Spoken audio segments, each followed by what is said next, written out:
Mallery Stone in Ms. Woman United States. I welcome you, Ms. Woman United States. Welcome, Mallery. How are you today? Thank you. I am doing so well. I'm so excited to be here and talking with you all and feeling the sunshine from Laguna on our backs. So it's a great day. So you fell in love with this community when? Oh my gosh, I moved out here 11 years ago from Boston. I had lived in Hawaii prior to that. That's a longer story. Moved out there with just 2 suitcases and a while ago. But yeah, I went down the coast when I was first coming out here, and I just fell in love with this community, how welcoming people are, and just the beauty we have all around us. I'm often found getting lost in the hills, seeing the goats, admiring the ocean, or in just one of our wonderful hikes, or at our farmers markets, or listening to music as well. I am struck by your passion to help younger girls, to mentor younger girls. Yeah. Where does that come from for you? Oh, thank you. That is just what makes my heart beat. Is I just love teenage girls. The teenage years are so fundamental for forming your identity and choosing what you believe about yourself and just kind of discovering who you are. And for me, there was a lot of vacancy in my family when I was growing up. My dad had about 5 rounds of near terminal cancer. He did survive, but as you can imagine, going through that 5 times, there was some emptiness in my family. I'm actually the only girl in 10 generations. So female mentors, really stood out to me. And at that point, people didn't really discuss mental health, but there were neighbors, there were teachers, there were older girls who would check in on me, and that really made the difference. And it just started something in me, that a passion that I couldn't stop, which is to invest in teenage girls. So I've been mentoring teenage girls for the last over 10 years, over 50 girls, and I just love them. Sometimes it's being a listening ear that's most important as they find their way. And have you noticed that it's healthier for them to stay away from social media? And that sometimes social media, especially in the formative years of being a teenage girl, that sometimes social media is just the biggest weight on their shoulders?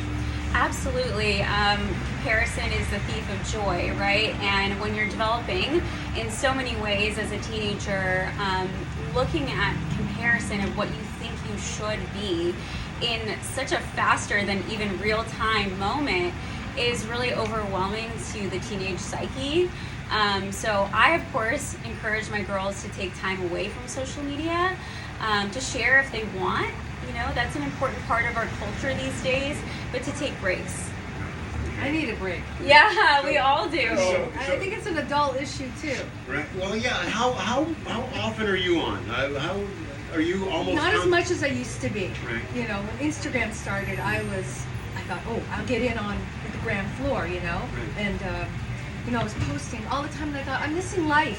It got to the point where I wasn't seeing things live. Right. You go to shows, you go to events, and it's behind the camera that you're seeing it. Right. And I just decided that I had to just reduce it and not make that the focus. You and I grew up in an era of not being social. Right. When we were teenagers, no social media.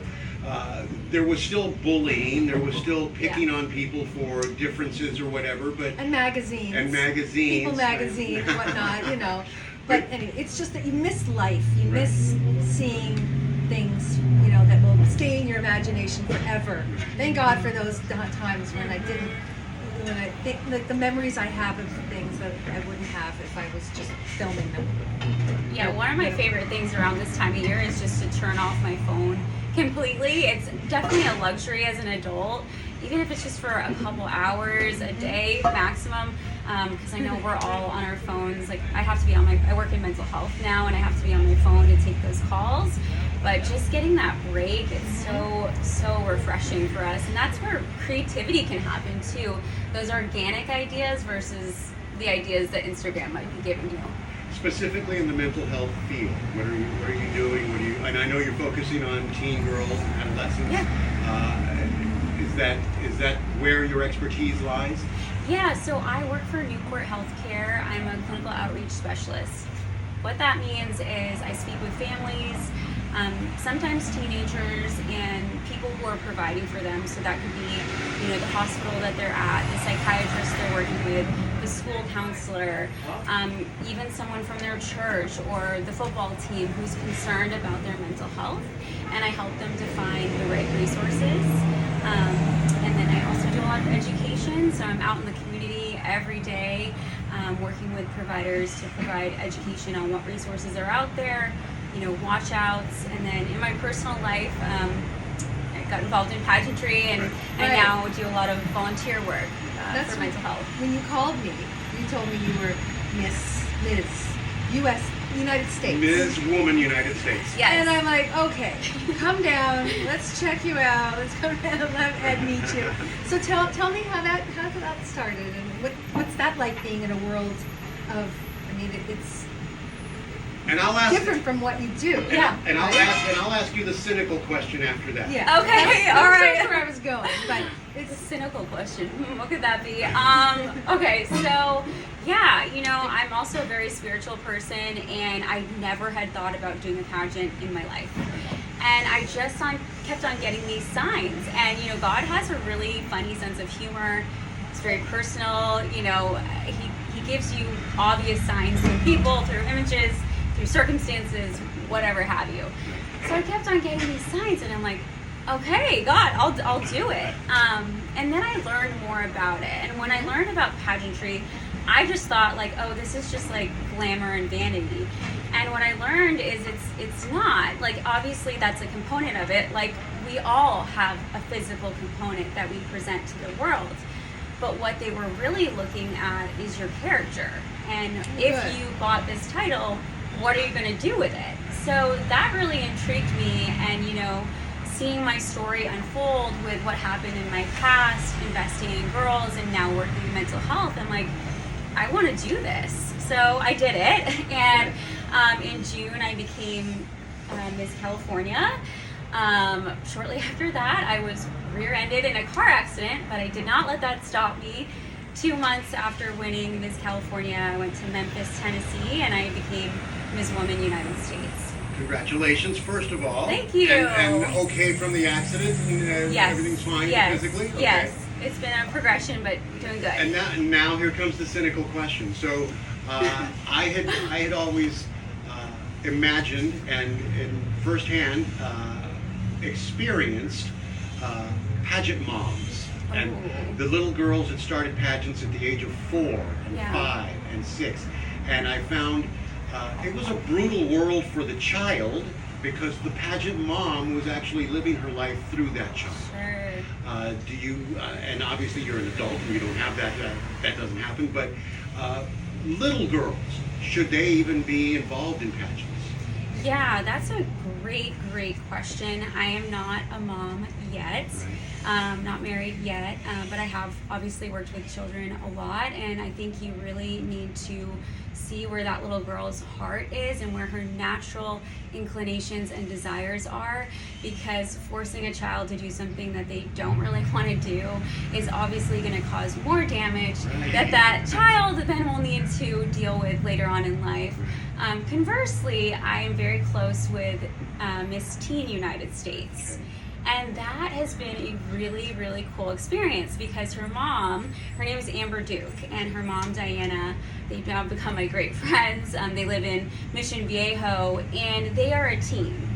Diana is supporting Amber, but this is really a natural part of what she would like to do, and how she wants to make a difference. So I think it can go either way. making a difference is the key there, right? Right. That's what you need to do, use that platform. Right. To get outside your own bubble and help others. Yeah, I always said to people, when I was going to Ms. United States, I don't need this crown. I'm secure in who I am. But I knew that the crown and the title would open up more opportunities for me to tell my story and to give people hope. When I was going through that as a teenager, I became really shy. I didn't know what to do with my feelings. There was no mental health awareness. I did have people supporting me, but when you become shy, you stuff things down, you start to see a part of your identity that's not really real. You you take yourself to be something that you're not, you truly aren't. And through my own journey, I've learned a lot more about who I am, and I'm excited to share that with more people. I'm glad that you do share it with And people. you're sharing it with us. And you're sharing it with I'm us. so and grateful to be here. Our audience Thank across you. the country is digging it. I'm It's seeing new. right here from Buffalo. Yeah. Yay! I got a big Hey, yay. hey, Okay. Buffalo. Well, your voice is Buffalo, New beautiful. York. It's very soothing. It's very sweet and friendly. And that's Thank what I was you. like, please come down. Aw, I want to thank meet you you. in person. So you hold the crown for a year. For a year. Okay, and after the year is Yes. up, you will still obviously be in the mental health field. You'll still be helping children and adolescents and others. Where does your career go? Where do you go from here after the year? Yeah, that's a great question and something I often think about. So, like I said, I do work in mental health right now, and I want that to become more of my personal mission. So, I'm excited to see what partnerships I gain this year, and really to see what is tracking of what's important and what's relevant, not only to women, teenagers, but mental health in general. I know that our veterans and men also need a focus on mental health. I don't think I'm the right spokesperson for that. So to be honest with you, Ed, I don't have an answer quite yet for that. I know that I won't stop. More speaking opportunities, I won't turn them down, and I'll continue to work in mental health. But right now, I'm just putting myself out there. For example, I found a foster organization, Redeem Lives. Young Lives Redeemed, and we are going to do a makeup day for them. They're going to get their makeup done, they're going to get a photograph, and this was just an organic idea that came to me, going through the process of getting my makeup done and seeing a picture of me and going, oh, that's me, and seeing yourself in a different light, and I wanted to give that to women. So that was just something that came to my mind, Good and idea. I'm gonna let God lead me. Yeah, and going forward. I wish I had that, I'm a planner too, so I wish I had that, like, this is exactly what I'm gonna do, but Well, again, like it's gonna evolve. Like you said earlier, a light bulb can suddenly go off and you get all kinds of Totally. signs from other things, and then the Yeah. direction, there's lots of branches on the tree. Yeah, well, yeah, and this is where I get my inspiration. I turn on my music, I go out for like an hour or two hike, and I get invaded with ideas. So I'm hoping to have more of that time this holiday season. She Do is. beach walks. Absolutely, Yeah. yeah. There's my favorite. Nothing more Or cathartic. Rancho Yeah. Laguna, that like little quiet community where there's like the goats go and hang out. Oh, sure. Yeah. Yeah, Bluebird. Uh-huh, There. Bluebird Yeah. Canyon. I like Yeah. to take a goat for a walk on the beach. It's so fun. It's a Sometimes I combination of hold the the two. little baby goats. Really? All right. Mallery Stone is Ms. Woman United States. I wish you all the best, and we Thank look forward to you. maybe having you back at some point. Yeah, and if anyone would like to be in touch, you can find me on Instagram, Mallery Stone with an E, or Ms. Woman United States. Okay. Thanks so much for having me. By the way, what a cool name, Mallery Stone M-A-L-L-E. and Amber Duke. I mean, Yeah, right? That could be like a cool band right there. Yeah? We might start that. Yeah, we do spontaneously sing and dance, so yeah. All right, Mallery Stone, thank you so very much for being here. Lisa, you. thank you very much for sure. coming across her and bringing her in. 10:21 the time. It's the Mornings with Ed show on the all-new Voice of Laguna. I'm glad you reached out. Thank you so, Mallery with an E. so much. That was so fun.